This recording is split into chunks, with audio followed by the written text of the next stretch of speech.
With Episode 9 serving as the final Skywalker saga film, as well as the sequel trilogy, a lot of people are really wondering exactly how will JJ Abrams tie everything together. This is Mike Zero. If you guys are new to the channel, do make sure to subscribe to see future Star Wars content. Now, these past couple of weeks or so, we've been learning a whole lot more about this film when it comes to some of the concept art and storyboard descriptions, the set leaks, the set designs, etc. Now, we went over one of the set leaks not too long ago that took place over in Jordan, just a couple of days ago actually, involving both Rey, Chewbacca, and quite possibly even Finn and Poe Dameron going up against quite possibly the First Order. Now, that scene actually took place in Jordan, which means that could very well be the planet Jakku. There were a lot of explosions. I'm sure that you guys heard about that. However, when it comes to this, certain plot elements of the movie involving the second act of Star Wars Episode 9, and like I always say, do take this with a grain of salt when it comes to some of the plot leaks, but this one definitely does fall directly in line with a lot of the different set leaks and the set designs that we actually went over these past couple of months or so.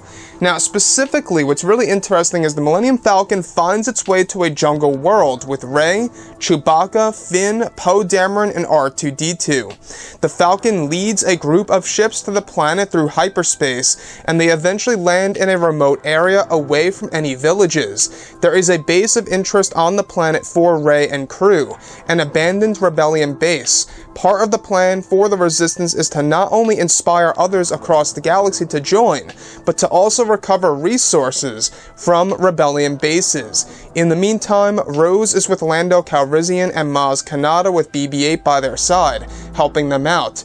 Lando's reason of participating in this war is for his friend Han Solo. Rey is leading Poe, Finn, Chewie, and R2 to the entrance of the base, and opens a locked blast door with a lightsaber in a similar fashion to Qui-Gon. Rey and crew enter the base to find the interior to hold many starships and weapons that they could use. However, some of the ships may need repairs, and that's what R2 is for. Rey senses a presence coming, and that presence is Kylo Ren. While all of this is taking place, both Kylo, Hux, and a new character, a high-ranking officer, are discussing matters of what to do. Maz, Rose, Lando, and their crew know the location of Rey and her team, and are on course to get there in time before the First Order does, which is what eventually turns into the battle between Maz and her crew, against dozens of TIE fighters from the First Order in space, taking them out one by one. However, Kylo Ren and a group of his board his shuttle and go down to the surface of the planet to intervene. Eventually, Maz and crew are able to defend themselves and find the location of Rey and others, only to find a battle waiting to happen. Maz is able to offer support against Kylo Ren and his stormtroopers, as well as a special group of his, including himself, called the Seven. The battle almost mimics the Battle of Endor, except the main villain, Kylo Ren, this time going up against some of the soldiers that Maz came with. Kylo Ren commands his troopers and gang to fire and use special weaponry to destroy some of the starships as they invade. Rey knows Kylo is here as she works with Chewie and R2, while Finn and Poe Dameron start picking off some stormtroopers one by one. Now, there are a couple of elements that I really want to go over that match up with a lot of the set leaks that we have actually seen before in the past, and that is, of course, this jungle world. We have no idea what this jungle world is going to be in Episode 9, and honestly, I think it's going to be the planet Batuu. Now, Batuu, by the way, in case you guys did not know, is what they are using for Star Wars Galaxy's Edge, also known as Star Wars Land, the theme park. And I believe that they're going to tie the movie in with Star Wars Galaxy's Edge by including one of the planets in the movie. So with that being said, let's just say this is Batuu, this jungle world. We've seen leaked images before in the past. I believe it was the end of the summer is when we saw this, where a Millennium Falcon was actually landed on this planet, and this lines directly up with this. It's very interesting stuff for sure. But this is what really brings something to my attention, is how Rose is with Maz Kanata and Lando Calrissian. not Rey, not Chewie, and not Poe or Finn. So at this point in time, BB-8 and Rose are with Maz Kanata, her crew, and Lando Calrissian in space, and they're trying to find their way to meet up with Rey and her crew. So it seems as though at this point in time, whether this is the second or the beginning of the third act, it's very unclear. It seems as though that they are trying to find Rey and her team, and are essentially going to actually have Lando Calrissian pair up with Rey eventually once they land. Now, I want to really focus in on Kylo Ren, alright? Now, it seems like things are all still good with Hux, if he's still talking with Hux and discussing, certain plans of what to do, but my focus is on this high-ranking First Order officer, where Kylo Ren is talking to him and Hux. So, this First Order officer, I think, is going to be portrayed by one of the new actors that are on board for Star Wars Episode 9 right now. It could be Matt Smith, even though he is heavily rumored to be a young Palpatine. He could be somebody else. And looking at everything else here involving Episode 9, we do know that JJ Abrams is including 8 new characters in this movie. So there's going to be a lot of action in this film, a lot of deaths, I'm sure. And this actual battle, it does remind me of the Battle of Endor. I don't know about you guys, but a battle in space over the planet where there's also a battle waiting to happen, it sounds like the Battle of Endor to me, almost as if JJ Abrams is recreating that battle and doing something a little bit unique with it. Now, what I do find interesting is how the Resistance has this plan of seeking out abandoned rebellion bases.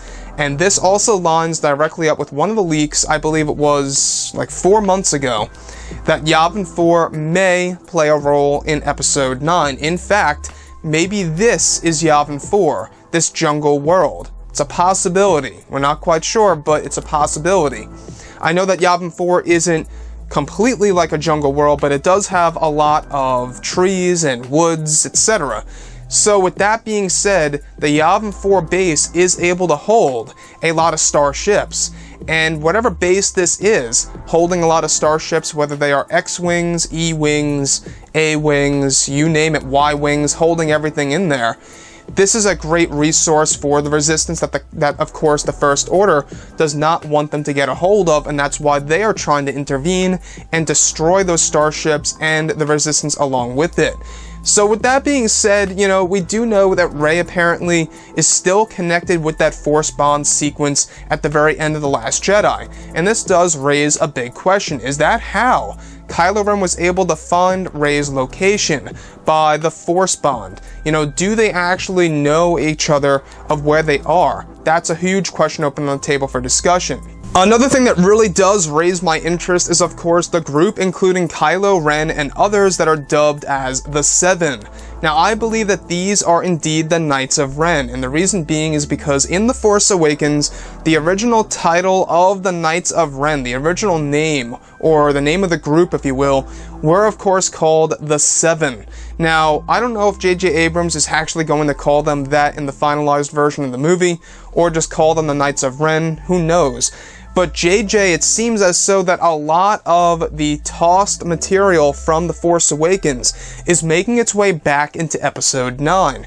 Now, we have heard about the male actors in their 20s, training with all these different pieces of weaponry, such as axes, spears, shields, stuff like that, right? More primitive-esque weapons when it comes to the Star Wars universe.